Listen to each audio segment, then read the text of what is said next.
start our meeting with our police report from Captain Tricia Jones. Good evening. All right, so for the last 2 weeks, I'll just give you some rough stats. We had 831 calls for service for 118 reports, issued 51 citations, had 17 felony arrests, 18 misdemeanor arrests, and we had 145 courtesy cards. No, I turned it up because you're too far away, and then I turned it Where do you want me? As close as you can get to the microphone. There we go. We towed 9 vehicles and we did 53 traffic stops. Obviously, the month of October was extremely busy for us. We're taking a little bit of a breather now because November should hopefully not be as bad. October, we started with Trucktoberfest the first weekend. We're thankful the weather helped us out and wasn't as busy as anticipated, even though we were well staffed for it. Some people did show up and they left with some tickets and hopefully a smile on their face and they don't come back. Then we rolled right into Biketoberfest, extremely busy weekend, both sides of the city. It was a great turnout. We had no major incidents, we're proud to say, so it was a very successful event for us. And then the second to last weekend was Cookman Homecoming, again, extremely busy for the city, both sides of the river. The Bar District was busy. Joe Harris was very busy, but again, no major incidents in that event either. So those are huge successes for us. We're very proud of that. November, not as busy. Obviously, we will have the Turkey Rod Run Thanksgiving weekend, so we anticipate probably some crowds up at the Bel Air that we'll kick them out of because they can't be there. We're well staffed for that as well, but hopefully we get a little bit of breather in November because October was quite busy for our officers. So we're just gearing up for the holiday seasons and getting ready for hopefully people locking their vehicles. Please don't leave valuables in your vehicles. A lot of our car breaks recently were unsecured vehicles left open with purses on the front seat, firearms in the vehicles. Please spread the word, especially you're going Christmas shopping coming up. Please don't leave gifts in the car in plain view. That's an easy target. Whether you lock the vehicle or not, they can see it through the windows. They'll break your window and get it. It's just a crime of opportunity. So please help us out, spread the word, lock your vehicles, take your valuables outside. So that's all I have, unless anybody has anything. Yes? 2 questions. Yes. One, your stats are for all of the beach site? Yes, all of District 2. So that is from the railroad tracks over to the beach side So to, it's also downtown as well? yes, Beach Street? Right. Yes. Secondly, what's the stats on Seabreeze? Since we rolled back to 2 o'clock, Yes. yes, no, or maybe? Yes, no, baby, what? Successful or not? Helpful. We staff every Friday and Saturday night at Seabreeze. Right. We usually have 1 supervisor and 5 officers, and it's hugely beneficial to us. The issues that we've had in the last 2 years since we've done that have decreased significantly. They are out there making an arrest. I would say the last weekend, I have the stats in my car, they made 3 misdemeanor arrests. They are specific to that area, and I think without them, we would have more incidents, but it's the high visibility. It's everybody leaving the bar that has the alcohol courage that they're gonna do something stupid. That diminishes when you see a lot of officers on the road telling you need to go home. So without that, I think we would have a lot more major incidents. We're very grateful that we do get the support and are able to have that every Friday and Saturday. Okay. Well, the rollback plays what percent? You're saying you have more men, more, et cetera, et cetera, et cetera? Mhm. So we rolled it back, and so the question is the rollback, was that significant? What rollback? I'm not understanding what you're From saying. 3 o'clock to 2 o'clock. See, we used to, for 50 years, that I know of, Mm-hmm. we were closing at 3 o'clock. Mm-hmm. Now we're closing at 2 o'clock. I consider that Depends on the rollback. day, because the events are still allowed to stay open. Yeah, well, it depends. Right. On Main Street, they don't allow, they start closing down the street at 12, so. Not really. This Biketoberfest, they were open just as late as the bars on Seabreeze. I don't think it makes a difference either way. We just try and get them out an hour earlier. I don't think that 1 hour is gonna be hugely different in crime. It's just the shenanigans of getting them to their cars and getting them out. So we don't keep track of that stats. We just keep track of every night of how we're doing and what they're doing out there. But I don't think it's gonna make a major dent. If we closed at midnight as opposed to 3 a.m., that's gonna make a big difference. Nobody will show up. Yeah, hopefully. Yes. Is there a shooting on Grandview? Yes, there was. We're still investigating. They are known subjects to each other. They had an altercation prior, the week before and also that night before. The suspect was in custody that night. We're still questioning him. It's still ongoing. There's no threat to the community, but we are still working with the state attorney on that one. And the police woke him up at 3 or 4 in the morning, and I don't, I'd have to look it up. Bar related? Bar related? From the shooting, yes, it started at Froggy's, but it started before that night as well. They know each other and have been back and forth. One more? No? Oh, is there somebody, one more?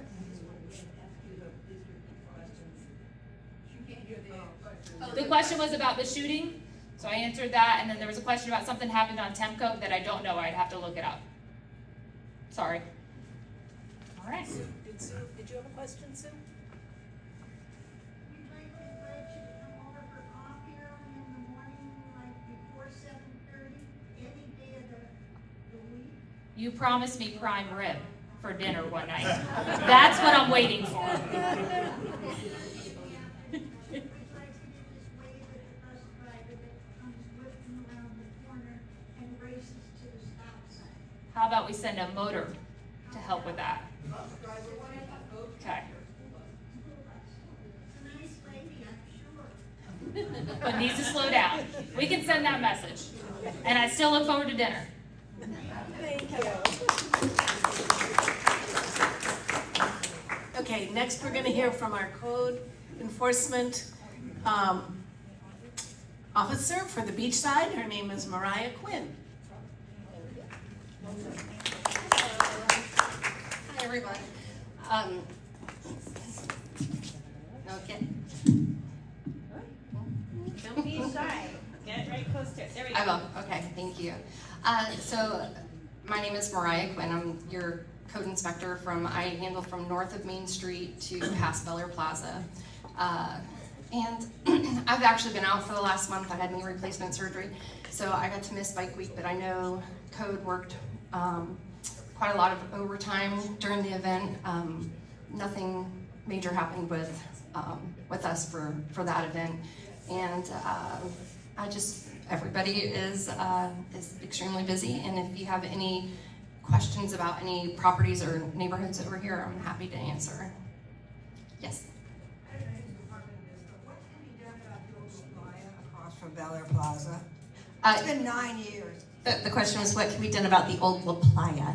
Yeah, they have gone through the hearing process with Inspector Yates, Kevin Yates, and unfortunately what happens with us, if we can't get voluntary compliance, it goes through a hearing process, and then they start accumulating fines. And once the fines start, then there's nothing that we can do to force them to fix it. So they've accumulated fines, and I know that they're still working with them, and I don't have all the particulars of it, but I could find out for you and let you know. Is there a specific time frame for something to happen? Oh, it already has happened, and it's gone to hearing, and it's accumulating fines. Yeah, but there's also a house on our street maxed out on fines, and it's still sitting there rotting. Yeah, unfortunately, that's what happens when we don't get voluntary compliance from homeowners. So then our next step is, if we can't get them to comply voluntarily, then we have a punitive fine that is attached. And I believe it's every 2 to 3 years we can go in and recite them. Eventually, sometimes these property owners do come into compliance, and then we're able, once they're in compliance, and they can go through like a lien review process and get a reduction in fines to get the property back in, but they have to have it in compliance before they can do that. I mean, what can the city do about when it doesn't go into compliance? Nothing. Oh my God. Yeah. Yes. Yes. Mm-mm. You are kidding. They weren't able to hear, so please use the microphone. With regard to the property that we're talking about, the fire, Actually, use the microphone. Please, use the microphone. with regard to the playa, from what I understand, it's been purchased by the same people that purchased the Renaissance. Am I right, Renaissance, the old Whitehall? And they are in the process of doing their diagrams and what they want to do with the property. It'll take them about 2 years to start, and it's going to be completely renovated within 3 years. Okay, Perfect. Thank you, John. thank you. Okay. Anybody else? If not, I will turn you over. Thank you. Alrighty. Have a good night. Thank you very much. Just, yeah, there you go. There we go. Okay. Next, we're gonna do the treasury report, and Jared, do you wanna come up and do that, please? Thank you.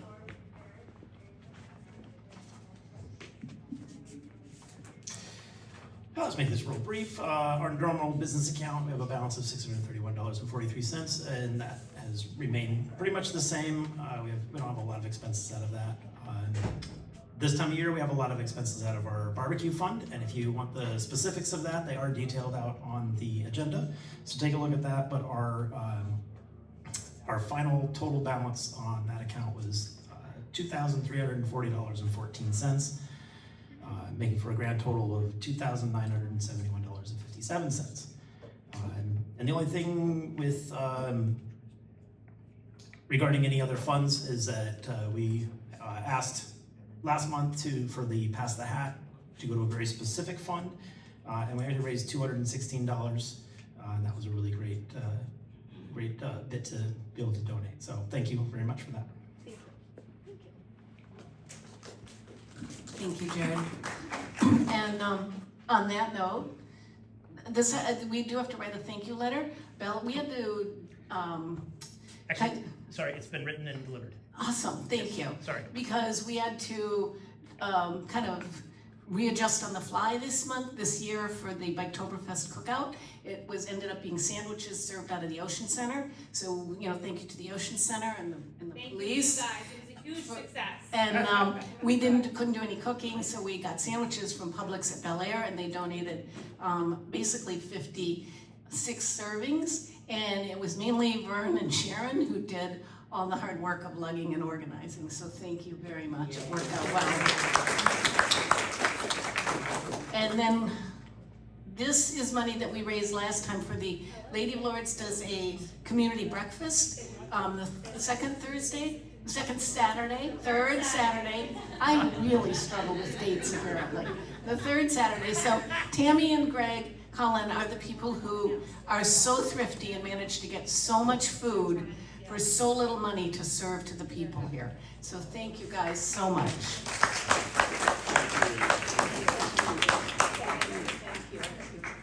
Thank you. Okay. Can we make a Lord's announcement at some point? Sure, just what do you want to say? It doesn't have to be right. Well, just Okay, all right, sorry. It's just really quick. We are celebrating Veterans Day at Our Lady of Lourdes with our 8:30 a.m. Mass this weekend. So if any of you are veterans and you want to come in and get a little pampered and get a little loved at 8:30 a.m., our veterans are going to be marching in with the medley of the Armed Services medley, so you can march in with the veterans. There's breakfast afterwards. Meet in here at 8:15 if you want to march in with us. But then there's breakfast served afterwards. And also at the end of this month on the 24th, is it the 24th? Monday the 24th. It's the Monday before Thanksgiving. We're going to have our annual interfaith prayer service where we invite churches from all around our community. We have a really lovely prayer service. We invite all these different pastors and people of different faiths to pray together. And then we come in here and we eat a big old Thanksgiving Day dinner before Thanksgiving. So if you want to stretch your stomach out a little bit before Thanksgiving, get ready for that. You're welcome to our community Thanksgiving interfaith prayer service and meal to follow 6 p.m. the Monday before Thanksgiving. All right, thank you, Hillary. Those are good announcements. And next we'll just go to Joyce from Seniors versus Crime. You don't have anything? Okay, awesome. Unless you want me to say something. Well, if you don't feel you don't have anything, then that's cool. Thank you. Thank you. Joyce is always here, Seniors versus Crime. She's a great resource if you have any questions. Even if you're not a senior, she knows about keeping your information safe and We stuff have too. all adults, not. Exactly, not just seniors. Okay, so we are still on our campaign to get empty FPL polls removed. John Nicholson reported 4 this month, so thank you. Last month, Vern and Sharon reported 26. I don't know if any of them have come down yet. If they haven't, we'll have to nag. But if you guys find any empty polls, it doesn't have to be on the beach side, just empty polls, please let us know and we'll get them to the right guy. And then hopefully they'll come down and unblock the sidewalks. Get the address. Yeah, it can't just be, you get the address, and if you can get a photograph, it's even better. So that would be great. Okay, so now we're gonna do some quick announcements, and I have the dates wrong. So, On the 18th of November, the 18th of November, not the 8th like it says on your agenda, the 18th of November, the city is gonna hold a big community meeting at 5 o'clock at the Peabody to review the design plans for Main Street. And there will be, input will be allowed and encouraged. So if you wanna see what Main Street, they're proposing for Main Street and you have some thoughts on it, the 18th, 5 o'clock at the Peabody. So please consider offering your thoughts. There is, I didn't know this, there's a Peninsula Women's Club that meets every Thursday from 11 to 4 for games and friendship. So if you want to explore some new people, please consider going there. At the Peninsula At the Peninsula Club, 415 South Peninsula. Thank you. We have the quilt exhibit just opened at the YSG Center. That is always good. That's over at 1000 Vine Street on the mainland. They also have an artisan market coming up this Saturday. There's, I think, 20 vendors there with some produce, some baked goods, and then some handmade goods. It's really a nice thing to attend if you're thinking about Christmas. There is a First Step Shelter meeting coming up on 11/10, ignore your paper, at 11/10 at 4:30 at the YSG Center if you want to go and hear what the First Step Shelter Board is doing to keep that place running. And now we're going to thank all the people here at Lady of Lords who help us so much. There's Tammy and Greg, there's Hillary, Father Phil, who lets us use the facility, and yeah, and Ted, who is not here, but he is usually here. And then we're going to acknowledge our elected officials. That would be Ken Strickland. There you go. And our public officials. So that would be, yes, you're a public official. We're going to acknowledge her again. And we have 3 firefighters who came from the firehouse across the street. We have Calvin, Evan, and Thomas. So thank you guys. We appreciate that you're here. And then I want to acknowledge the board members, because without the board members, this whole thing can't happen. And that is Vern Weatherholtz and Ted Hordecki, who is not here today, Sue Odina, she's back there, Jared Huffpower, Secretary Treasurer, Kelly Barzek, she's right there, and Ken Strickland. So thank you guys very much. And now we are to our guest speaker, Sheriff Mike Chitwood.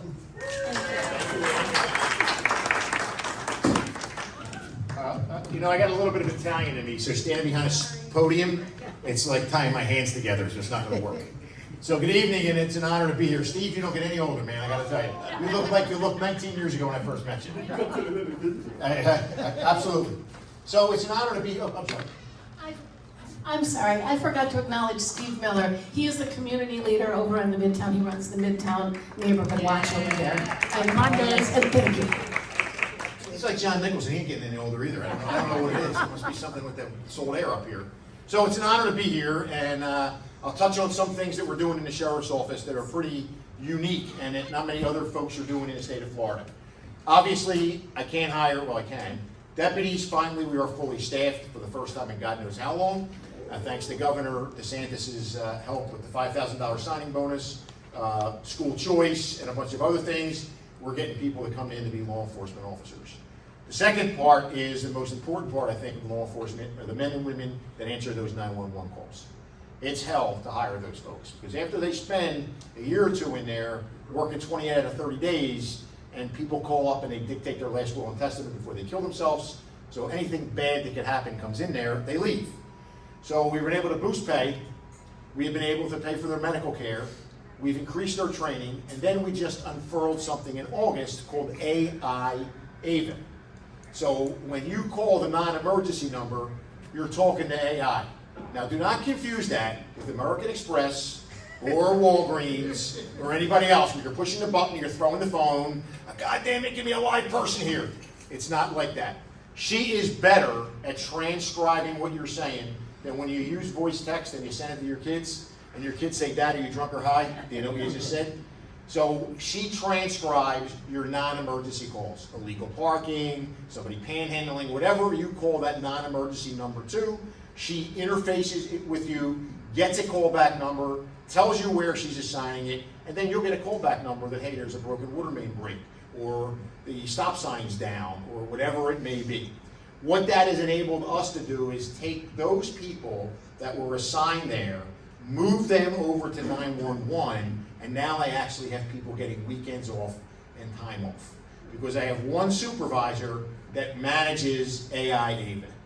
And they make sure everything's coming out correctly and that it's being dispatched at the right location. I was in there one night watching it, and somebody called in. They were on Woodland Avenue somewhere. They were in a minor auto accident, and the person on the phone, as Ava's going through, is there anybody injured? She's asking all these questions. I'm getting a unit out to you. Somebody in the back of the car says, I think I'm having chest pains. The person on the phone didn't say that. The person in the back seat said it. She picked that up, repeated it. Somebody complaining of chest pains. This is now a 911 call. I'm going to transfer you to a 911 dispatcher.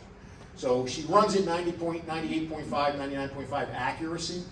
The reason is she can't get the streets right. None of us can get some of the streets right, if you really think of it. So what came out of that, which was a huge surprise to us, under state law, you have to answer 90% of your 911 calls in 10 seconds or under. Since we unfurled her, we're running at 98, 99%, and on Saturday night, we were 100% calls were answered in under 10 seconds. So that has been really a perk for us. And everybody was worried, oh, yeah, I'm going to take my job. And we told the dispatchers, no, as a force multiplier, you're going to soon be able to work your 4 days or your 3-day weeks and have your days off. And then it's voluntary if you want to work overtime. They've all ecstatically said this is really great technology that we've unleashed. So we're really happy with that. And of course, the system is undergoing an upgrade. The county, who's in charge of our 911 system, our computer-aided dispatch system, that system is so old, we can't get parts for it anymore. So now they're rushing and running around trying to fix something they should have fixed 20 years ago. So there's a lot of glitches in there that we're trying to work through to get that up and running, and hopefully within 6 months we should be at the top of our game when it comes to that. Because nobody calls 911 to wish the dispatcher Happy New Year, right? You're calling 911 because something bad happened, and you need us to get there as fast as you can. The second part of that technology that we have, and I don't think I was here, I think I had to send a replacement in a sub-in last year for your meeting. I think Brian Henderson came in. Is live 911. How that works is when you call 911 and the dispatcher says 911, what's your emergency, and you say, I'm at Our Lady of Lourdes right now, and there's a guy in black pants, black shirt, big nose, and a mustache, and he's firing a gun off in the air. For those of you who laugh, thank you for paying attention. The deputy hears that when you're still on the phone. So they're automatically en route to that assignment before it ever gets dispatched. That's 3 to 4 minutes. We're getting there faster. So there's times we're pulling into a driveway, the bad guy's still in the car breaking into it. There's times that somebody needs first aid and we're there before fire or evac's there because we got that leap on the call. So that has been pretty profound for us. I don't want to knock any cities, but I pay for the infrastructure.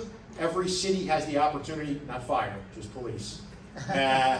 Every police department has the opportunity to subscribe to that. As of November 1st, nobody has subscribed to that feature, and I don't know why. Because I paid for the infrastructure. You just have to pay for the licensing to get on there, and it's relatively cheap. You got it now?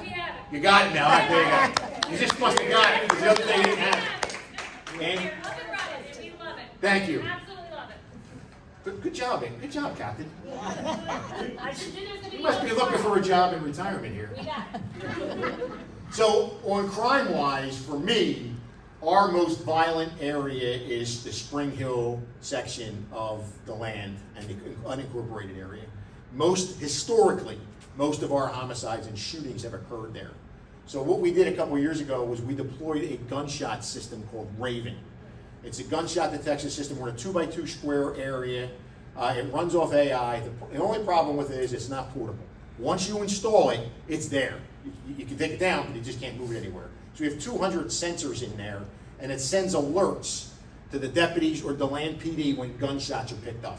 It's so good, it can discern between fireworks, car backfiring, or gunshots. And the reason that's important is the second piece of technology that we have, which is called NIBINS, National Ballistic Integrated Systems. It's DNA for firearms and shell casings. So we get a call 5 calls, 911, shots fired outside of the church. When we get there, all you folks are witnesses, but when we get there, you're all in the bathroom. Now, I've been in the bathroom. It's kind of impossible for you all to be in there. Nobody hears a damn thing. With this AI technology, it actually leads the deputy or to the officer right where they should find those shell casings. And that's a huge lead, because this NIBINs, when you recover them and you examine them and load them into this database, which connects to all the other ATF machines throughout the country, those shell casings will match other crimes that occurred. They may be in Daytona, they might be in Jacksonville, they might be in Miami, they might be in New York City. But that tells us a tale. The same thing happens with all the guns. Every gun that is seized in the county comes out, it's test fired, and it's entered into the system. So last night we had an incident where, it wasn't last night, it was Sunday night. Sunday night they had a house party over in Deltona. Somebody pulled out a gun, fired a bunch of shots, fled the scene.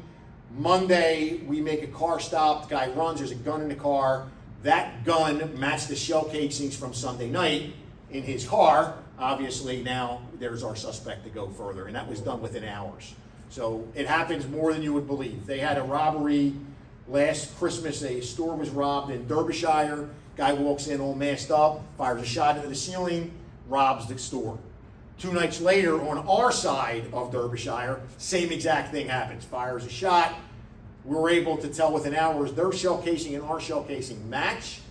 About a week later, they go to stop a car, same exact thing. Guy takes off, runs, leaves the gun in the car. They catch him. His gun matches those 2 robberies where the shots were fired. So it's a very, very powerful tool that we have out there. And it's, we're the only, I should say this, she might correct me, and I'm glad to have her here. But I think as of right now, it's us in Polk County are the only 2 sheriff's offices that connect directly into the federal database. Everybody else has to run it through Florida Department of Law Enforcement, which slows down getting those leads. So we just pulled a gun out of a search warrant in DeLand the other day. It matched 5 shootings in Sanford. That's a hell of a lead to call the Sanford PD and say, hey, we got a gun, we locked up so-and-so for selling dope, and that gun matches 5 of your shootings over the past 6 months. And so technology is just, it's amazing what we have going on out there. So we're starting another academy class. We will be theoretically full, 528 sworn. We're doing really well with dispatchers. We just hired another 10. And of those 10, 8 are second generation. Their parents either still work or worked out there, which is a good thing. The beach, we've, thank God for the king tide and everything else. We haven't really been on there a lot. That's a good thing. A little inside baseball, they're discussing pulling the lifeguards off of the beach till like when summer reopens, and just have signs up, swim at your own risk, or just mark a real small area to where you can swim in front of lifeguards and let them know. I have 28 people assigned up here. I think 19 of them are United States USLGA certified. So the argument is, hey, if we're already up here and they're lifeguard certified, if something were to happen, especially with that live 911, we're getting there way before anybody else is, go from there. So that's something they're talking about. I don't know if it's going to come to fruition, but they're looking at ways to save money. And, to be honest with you, I'm driving up here tonight, there's 2 lifeguard trucks parked. Who's on the beach? What's going on there? The deputies up here. The good thing with the deputies being up here is we're a force multiplier. So anything that goes on in Daytona, they're on the horn right away, and you've got extra deputies all up and down A1A. In New Smyrna, the same exact thing. So that is something that played out really, really well for us. So that's where we are with the beach. Our 2 big crimes that I think I said that my most violent part, the 2 things that are really keeps us up at night and moving fast is crimes against the elderly, fraud. 65 and older, we're somewhere around $10 million in the last year. Just 65 and older. And that's what they're reporting. Because most people over 65 when they get scammed don't report. Anybody want to take a guess why? Embarrassment. What else? They're afraid. They forget. They forget. Some people forget. The big one is if you have daughters, like I do, they're going to take your financial freedom away from you. So you figure I better not say anything. 65 and older, we're doing we're part of a national study right now to see the suicide relationship between somebody 65 and older and suicide if they were a victim of a fraud. Because some of these cases that come in, and you don't see anybody with a date of birth in the 70s. The dates of birth are from 1939 into the early 60s. That's where the bulk of our fraud in Volusia County is. And what happens if you're in your 80s and you got bilked out of $200,000 and you're living off the interest in your Social Security number? When you're young and you make a bad decision, it will overcome that. But when you're at the end of your life and that's all you got, the only answer to that is what we're finding out is suicide. So the scams, you talk to this young lady right here, she will direct you and tell you what you need to do. I just got a phone call from Rabbi Lennox last night. He's as old as me, or actually this morning, panicking, I need your help. They're sending a U.S. Marshal over here to the synagogue to lock me up because I missed federal jury duty. Rabbi, take a deep breath. You're a highly educated man. It's a scam. No, they put the judge on the phone. Rabbi, when you're done yelling, I'm telling you, it's a scam. No! And then finally, he hung up, his wife called me. He said, thank you, I'm trying to talk him off the ledge. He wants to send him $5,000. I said, he wants to send $5,000, I'll give you my bank account. He can send it to me. And then we'll give it back to him when he learns it's a scam. So they're all out there. Jury duty, you got a warrant out for your arrest. The pop-up on your computer that it's Apple notifying you have a virus. Give me your bank of your ATM card and the code, and we'll take care of it for you. And they go in and clean you out. I got a SunPass one. So I get them all the time. I'm like, I haven't been out of Volusia County. What am I getting the SunPass thing for? So you get that. United States Postal Service, your package is ready. Click here. They compromised Orlando's parking down there. You thought you were scanning and paying to park in Orlando. Somehow they got in there then they were sending you violated the parking, and they were getting you for $50, $60. And you think you do it to 500 or 600 people, that's not a bad payday. What we're doing is we have a fraud unit that's been trained by the FBI, Secret Service, Homeland Security, and by private banks to go after these things. We don't go after the bad guys. Scam Likely just came up on here, so you know. What they do is they track the money first. Because when the scammers get your money, when you wire them crypto or whatever you do, it goes into a wallet. If we can get notified in time and seize that wallet before it gets transferred overseas, you have a really good chance to get a majority, if not all, of your money back. But if it hits that wallet and they transfer it to Mexico, Romania, China, North Korea, you're out. You're not going to do that. So we seize the wallet, and then we work backwards. And that's where the golden staircase comes in. Because if you commit a crime against one of our elderly residents, your ass is getting flown in to the Daytona Beach International Airport, and me and the victim are going to be waiting for you when you come down that goddamn escalator. Steve? How long does it take for you all to be tracked up? We're at the mercy of technology. So we may give a search warrant to a bank to seize that. It might take them a week. Very rarely do they act fast. They're not our friends. They think they're our friends. They're not our friends. And Google is the worst. When you go to subpoena Google, you might as well just hold your breath and hope to God the person who did the scam is stupid, because they're going to transfer the money out before we ever get it. We had a scam in here, and you'll see this guy come. You saw him come down the escalator once. He's due back again. They somehow in California hacked into a financial planner's computer in Sanford or Heathrow. It was in Seminole County. They got in there and they targeted his top 5 clients. 3 were from up north, and we had a lady from the Bowery in there. The lady from the Bowery he got for $500,000. The lady from Washington, D.C., she was in the process of buying a condo in St. Pete's Beach. He got her for $2.1 million. And then he got a couple other people for about $250,000, all off of this financial planner's computer. And what they did was they sent letters. The $500,000 woman had just got a capital gains tax bill, was going to get a capital gains tax bill. I don't know what the hell kind of investment she has, but she was getting ready to pay that bill. So they used a copy of his letterhead, changed things around, mailed it to her, and said, hey, we want to give you a heads up. You might want to get those funds ready. Probably in about another 2 weeks, you're gonna have to make that transfer to the federal government, we're ready to go. And then they followed up with a phone call saying, it's a Sally in so-and-so's office, when you're ready to go, make that transfer to the Golden State whatever fund, and that's what she does, she transfers it over. The real guy calls her 2 weeks later and says, hey, well, you know, tax bill's in, blah, blah, blah. She says, I transferred all that money, I did what your secretary said. He's like, I didn't tell you to do that. She said, look, I got a letter right here, it's signed by you. I talked to Sally, this is what I did. He notifies Seminole, and then we start this huge investigation and discover he had in his bank from January of 2025 till we nailed him in July of 2025, $10.7 million was sitting in that wallet. 4-point-something million was transferred to Mexico and some other country. So they're still trying to track victims down, and that's how sophisticated they were. They hacked into a computer and got these people on a tax scam and a real estate scam. So you got to watch everything that you're doing. How do you protect yourself against that?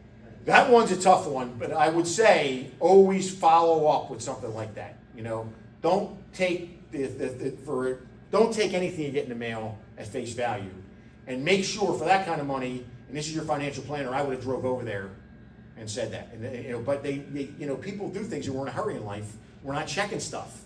It's the emails that come in when they're fraudulent. They're good. I got one from the vice mayor of Oak Hill. Now I knew it was fraud. She was away on vacation in France or something, and her grandkid's 16th birthday was coming up because you give them a $250 gift card to wherever the hell it was. But when you looked at the email, it was the city of Oak Hill / whatever. It wasn't a backslash, it was a / and there was one letter off. So that's how good they are at cloning that stuff. So you really have to look and see exactly what you're doing, because they're up at night thinking of ways to get our money, and they're good at it, That's our number one issue. We're running 68% of the time, we're recovering money. Some of it, most of it, sometimes all of it, sometimes none of it. And then we're running about 33% of the folk, we're locking up people 33% of the time. Which when you figure, I can't lock you up overseas, but if your goddamn foot's here, you're coming back here to Volusia County. So we had to take computer security training at the city, and the emails from the city, one of the things they said warn you about, if they're saying it's urgent and you have to click something right now, don't do it. I'll give you another inside baseball line. Port Orange was held hostage for almost 4 months. They got into Port Orange. The first scam was they sent them a letter about transferring $1 million out of their pension fund into some investment fund. It went all the way through till the person who's supposed to make the lowest paid person in that chain said, something's not right with that email. And they called the true investment company and said, we didn't send that. They had hacked into their computer. But Port Orange just got hacked and it crashed everything. They couldn't use their police radios. They couldn't use their mobile data terminals. They couldn't do billing. They couldn't do any. We had to go over and give them computers from the sheriff's office and police radios so they could do their job. And they're not the first city that has happened to. And like Ann said, all you got to do is click on that sucker because it looks good, and boom, you just infected the entire system. And that's all we do. If you really think of it, we live by email today. You live by email, you die by email. And the second big thing for us is the other F word. First is fraud, second is fentanyl. We have seen a dramatic reduction. We're probably around 38% death drop, which is great. Our overdose drop is like in the teens now, which tells me we're doing really good with medical care on the overdose end, but we're really not doing really well on the prevention end on the other side of that. We have an overdose task force. We go out on every single overdose death in our jurisdiction. It's a sergeant and 4 detectives, and the first thing we seize is this, the victim's phone, and then we go through it. We just had an incident in Ormond where 2 people overdosed, 1 died, and within an hour, we had the guy in custody because he didn't know they were dead. So we placed another order, and he showed up, and he was carrying enough weight to send him to jail for quite a while. Now, eventually, he'll get indicted for manslaughter, but the science has to match, because the problem is when a lot of these overdose deaths is when they do an autopsy, yeah, there's fentanyl in there, but there's cocaine, and there's barbiturates, and there's marijuana, and the medical examiner can't conclusively say that last thing that they bought killed them. We don't get that from the medical examiner, then we can't charge with manslaughter.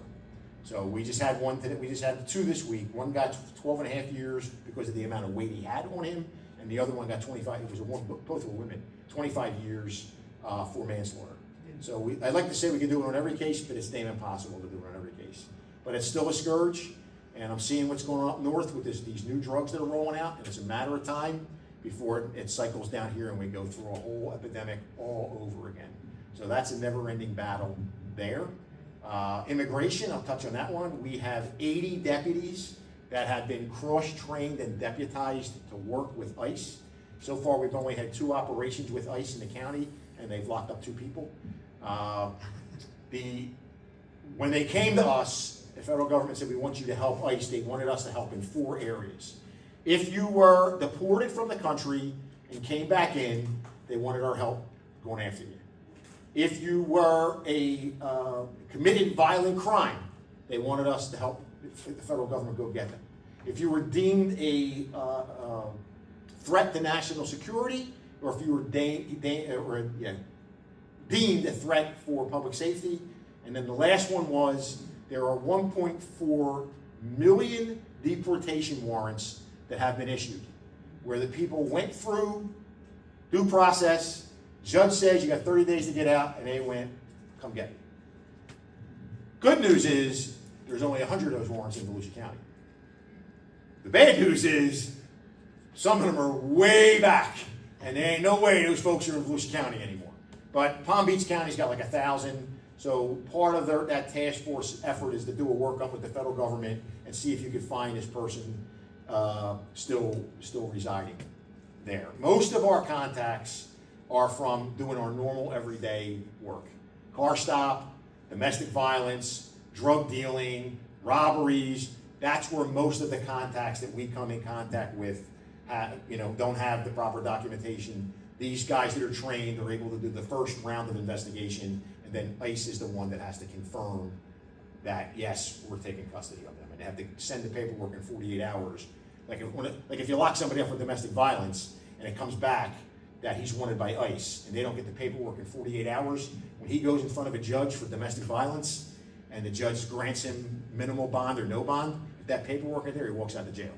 So that's how that works. These warrants are civil warrants, and local and state law enforcement cannot enforce civil warrants unless you have gone through this training. The first time around, they were in the jail, so everybody came through the jail, they screened, which was easy.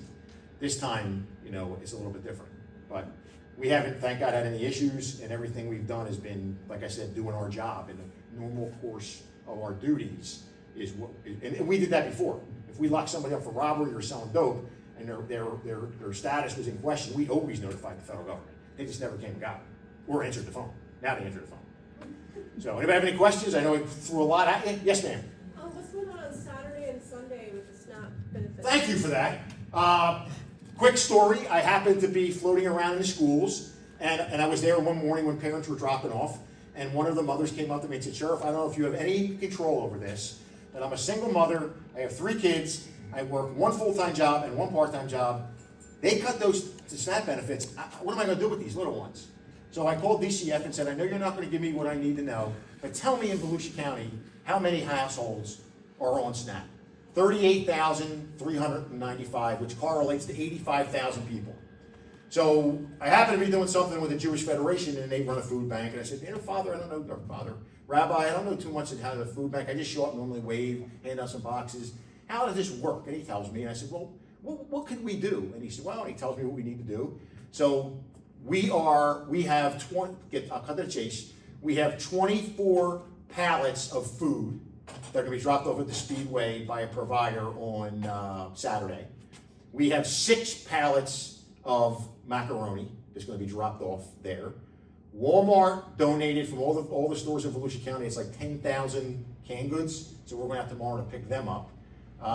We're waiting to see Trader Joe's signed up with us. I don't know what he's dropping for us. Publix signed up for us. I don't know what they're dropping off for us. And then we have some other food banks coming around. So we're going to stack and bag and do everything Saturday. Sunday we're going to open up at 11 a.m. It's only for SNAP recipients. You have to show your SNAP ID and government ID, and then you get in, and then the folks that do these food banks that do it really good, they'll then load the stuff in the cars. We also, I have a foundation, my foundation, I have two foundations actually. They both ponied up $7,500, and we went to Walmart and we bought the $40 Thanksgiving gift card for $40, and they gave us the handout sheet. They tell you what to buy. For $40 with a turkey, you can feed 10 people. So we're going to see how it works. I'm excited about it. Doing this, I really found out people I thought were my friends really weren't my friends, or people that I respected or actually pieces of shit. That you would deny people food, really, over politics, but I won't go any further than that. But thank you. That's where we're at. We're excited, ready to go. Just wondering, you guys still need volunteers for Sunday?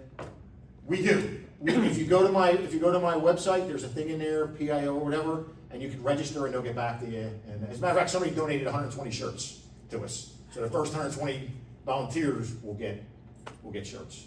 So we're excited. I mean, I think everybody in here knows, I'm not speaking to anybody who doesn't know, there's a need. There really, truly is a need. These folks are working poor that need help. And I don't know why we would play games with that, but, you know. Yes, sir. I with the mask on when they come to arrest. I know that your officers, do they wear masks? No. Why? The only people that wear masks is our narcotics people. So if I went and bought drugs off of John, and now I'm going to go serve a warrant on John's house, I don't want him to know I'm the undercover cop that he bought drugs from. So they're going to go in and they're going to have masks on. That is a decision that ICE made, the federal government made. They say about doxing. I've been doxed, big time, when I stood up for the Jews and the blacks and the gays when they all came to town and the Nazis came around. Our deputies, and Trish will tell you, we wear our names on our name tag. We get doxed all the time. Their argument is they're doing that so they don't get doxed. That's a decision made by DC. What's Dox, I didn't know what it was until they did it to me. You'll get these morons that live in their grandmother's basement or their mother's basement or live in a cave. They can get online and find everything out about you and your family, including posting directions to your house like they did mine, how to get there by 95, I-4, posting everything about my parents, posting everything about my daughter. Only one daughter is still at Chitwood, posting everything in the Sun about my other kid, about her. She works for a judge in Philly. They had to put extra deputies in the courtroom because they were threatening the judge what they were going to come in and do to my daughter. So they find everything out there about you, and they just blast it out over the internet. I had 1,100 death threats come in. I had them come in from Ireland, England, Australia, Mexico, New York, Chicago, Seattle. They came in from all over the place because I was all over the dark web with all those nuts that are in those conspiracy rooms that talk about shit that would make your head explode. I was everything you could possibly figure out about me, they had. And they just didn't stop. They closed the administration building. They couldn't use the phone lines anymore. That's how many phone calls came in. It shut down Service Administration Office because they got that one number and kept calling and getting voice, and that's what they did. They shut the communications down for a while. How do you get rid of that? You can't. It's there forever. That's one of what I tell you when I tell people the dangers of the internet. If you ever use this to order something from Amazon or whatever, this is now public record. And once they got your phone number, forget it. Because it's so easy. If you know what you're doing, you can find anything out about anybody. Anything. The car they drive, with their credit. It's amazing what you can find. It really, really is amazing. And I learned that firsthand. And that's what the federal government's afraid of, is that these guys and girls are going to get exposed. Somebody's going to go to their house. Something's going to happen to their kids. It's no different when I was in the Ukraine. When I was in the Ukraine, that's what Russia's doing to soldiers, cops, and EMS workers.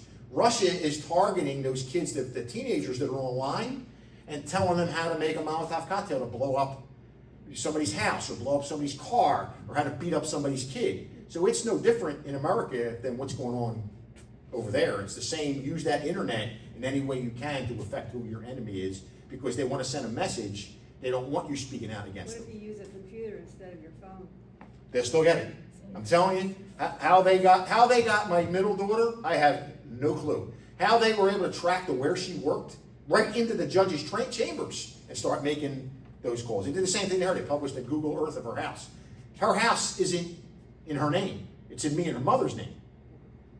But they were able to, Chitwood make that assumption, and then went from there. She said, Dad, they put my house up on there. So, buy a gun, and shoot anything that comes on the porch. Wish you had a gun at the other end, right? Right. John? You've done three things that I like. For a while and use what's called rapid DNA. Test the DNA that's in the car, test her, and very quickly within 30 minutes it would tell us if that's her blood inside of that car. So we do it one-to-one comparisons. Where it really came in handy was we had a guy who was a bartender at Caribbean Jack's, and he went missing. And his family or his partner realized he was on an online male dating website, and he had just bought a brand new Chevy Blazer from John Hall Chevrolet. So he's missing and the Blazer's missing. So we list the Blazer as missing endangered person. So if we stop the car, you have to hold it as a crime scene, arrest who's ever in the car, and then we'll do whatever we need to do. So 2 days later, the car gets stopped at Beersford and Florida Avenue. There's a guy driving the car who's known to all of us as a robbery guy. He's got no license. He gives some, oh yeah, he drove him to Orlando. He's on a crack binge. I'm supposed to go back and get him Friday. Yeah, get out of the car. You're locked up. You're going to jail. The deputies do a really good job. As they're looking at the car, they think what they see is blood or something red smeared on the hasp where you would put your hand to open up the back of the car. And when they look in there, they think they see some kind of smudging that looks like blood on the ceiling of the car. So they seal it. We take it to evidence, we test it, and it comes back as human blood. They then drop the onboard computer in there, and it says that the vehicle was parked on the Volusia Lake County border for like 3 hours. So we go back out there with cadaver dogs, and 100 yards off the side of the road is shallow grave is this guy. So we used his toothbrush, the blood in the car, and what we can get from the crime scene, and it all tied together. That was him. That was his blood in the car. Clearly the guy driving the car was our murderer. That was done within hours. Question, what's next?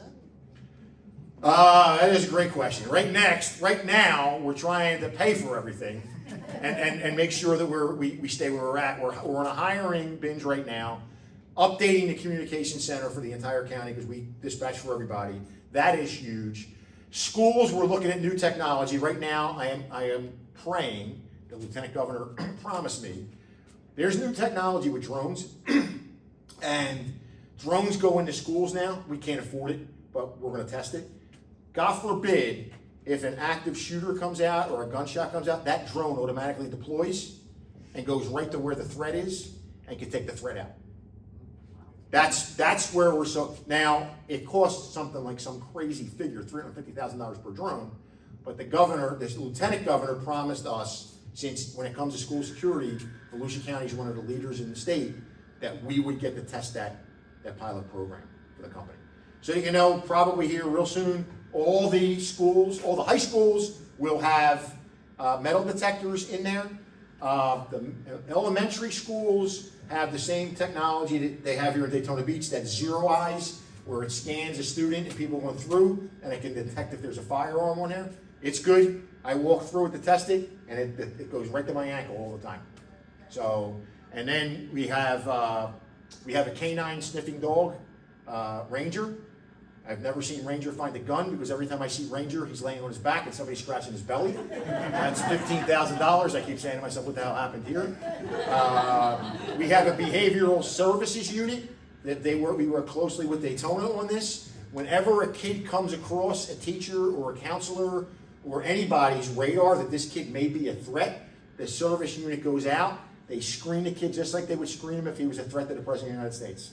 And they report back to the social workers and the school folks as to what they've discovered and try to defeat that kid from being the next person to fire a threat or do something crazy on campus. That's just some of the stuff. Gaggle is the other thing we have. If you use a school resource, an iPad or whatever they give you, and you look up active shooter, suicide, where do I get a gun, it sends an automatic alert out, and that kid's automatically at 2 a.m. and they do it. They're getting a response team going out to that house to check on them and inform the parents what they were searching for. So we're not perfect, but I think we're in a good spot. You know, they've always done a great job, Daytona. They have resources, officers, and everything. We split duties on the other side of the county, but the middle schools is where the issue is. So we now have deputies in all the middle schools outside of Daytona. Because the middle schools, those little bastards are evil. I'm telling you, those kids are evil. Yes, ma'am. Hi, I just want to say that I'm so grateful to be living in this community with the fire, with the police, and most of all you, because you're no nonsense. I'm there watching you on every raid. I'm there watching you at the airport. I'm there watching you protect us every day like nobody else would. And I just don't know what's going to happen when you retire. Well, I can tell you this. Mother Nature and the voters will make that determination. So I'm running again. You know, I had to worry about John when I was in Daytona. Because if you were out at night and you parked your car somewhere to like go in and get a cup of coffee or whatever, he'd be the next commission meeting saying, I saw somebody's car and it was parked for an hour when they should have been out on patrol. So I'll give John a shout out on that. But I really appreciate you saying that. Thank you. We try hard. You know, I will tell you this. We are not perfect by a long shot, right? But I travel around the country, and I travel around this country, the state, this county. We are blessed in this county because we may not solve all the problems, but these guys and Port Orange and all the other, they're all doing the best that they can possibly do with the resources that they have. And like I said, we're not going to solve everything, but you don't see big corruption issues here, right? You see them other places. I mean, I got to destroy a badge every now and then, you know. You don't take the police car to pick up hookers. You know, you don't go into the bank and float checks, you're going to get locked up. But for the most part, nobody laughed at the hooker in the police car. That would be a good one, especially since he was down on a shady place on Ridgewood Avenue. But really, we work well together. We have great rapport together. We share everything. You know, any piece of technology that I have, this weekend I can tell you, there's something going on that we're joining forces on, and we're dedicating one of the helicopters just to Daytona. So we'll have one flying east side, west side missions, and one will just be here for the whole weekend, or as long as they need us, because it's important what they're trying to do. So that's the whole part. We're a force multiplier. Anything else? I'm like, there's no way it's 8:30. I'm still here. I drove by when you guys did the raid on the pagans. Yes. Can you tell us about that? Yeah. If you remember Bike Week of 25, my years are starting to run together, the pagans and a few other scumbags in vests decided that they were going to take over the gas station on 44 there across the street from the Walmart. And there were probably 8 or 9 guys with guns, maybe more, and they opened fire and had this big running gun battle. People were diving out of their cars on 44, 3 people were shot. So we were able to get a ton of video. Everybody was filming it. Racetrack had great video. The FBI and ATF and DEA were fantastic. We wound up identifying 40 of them in there, including everybody who fired their gun. So we were able to get arrest warrants, and we went out on a roundup probably in August maybe. And I think we got indictments on 26 of them for what they did. Most of them were all pagans. We knew where their clubhouse is, so we managed to go over there and redecorate it, rearrange the inside of it. Because when they don't open the door and we don't know who's in there, sometimes that big ass squat truck has to drive right through it. And it takes stuff out. I don't know what to say. But what I'm looking forward to happening is the federal government hasn't dropped their charges down yet on them. Because they were so nice. I have to tell you, they were so nice. Inside of their clubhouse, they had an org chart. Who's in charge, who's the vice president, who's this, who's that. This Fed seized a book with money, what they're doing with money. And I'm just sitting there like, oh, this isn't getting better than this. So, and this Biketoberfest, we joined forces with Daytona big time.